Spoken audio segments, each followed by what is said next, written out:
Program vaksinasi sebagai salah satu upaya percepatan penanganan COVID-19 terus dilakukan Satuan Tugas Satgas Tabanan. Tak hanya menyasar 3 desa di kawasan destinasi wisata untuk kesiapan zona hijau, vaksinasi juga menyasar petugas pelayanan publik dan lanjut usia di 29 Fasyankes.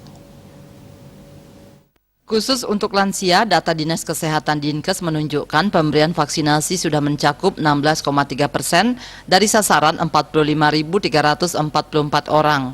Kepala Dinas Kesehatan Tabanan Dr. Inyoman Suratmike mengatakan, sepanjang ketersediaan vaksin masih ada, pemberian vaksinasi akan terus dilakukan di 29 Fasyankes yang sudah disiapkan. Ia mengatakan lansia dengan suntikan dosis pertama sebanyak 7.056 orang atau setara dengan 15,5%.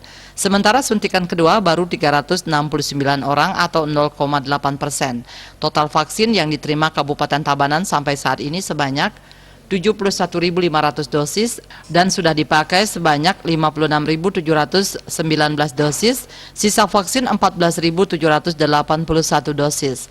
Dengan sisa vaksin yang tersedia saat ini, Tabanan masih kekurangan vaksin untuk vaksinasi tahap kedua sebanyak 17.072 dosis dengan kebutuhan vaksin dosis kedua sebanyak 31.853 dosis.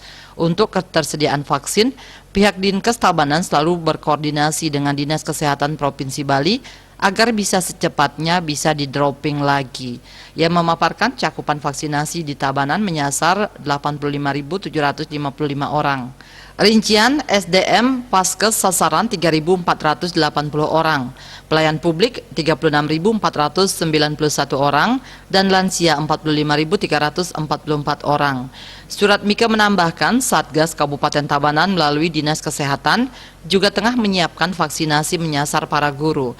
Hal ini dilakukan sebagai upaya persiapan jika nantinya pembelajaran tatap muka kembali dibuka. Ada sebanyak 4.895 guru diajukan Dinas Pendidikan. Puspawati, Bali Pos melaporkan.